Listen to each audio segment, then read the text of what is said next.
Welcome! In front of me I have Nintendo Switch 2 and I'm gonna show you how to change the profile nickname on this console.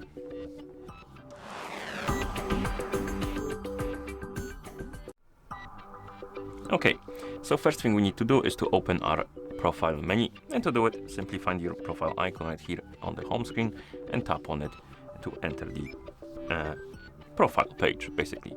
And on the profile page, make sure that the profile option is selected.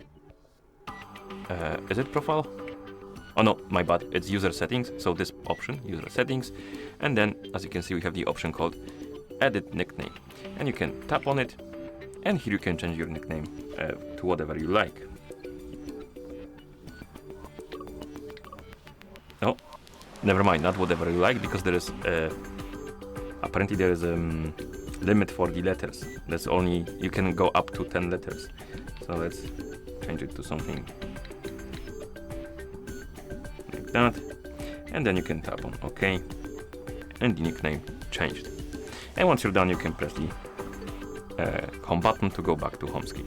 And that's how you change the profile nickname on this console.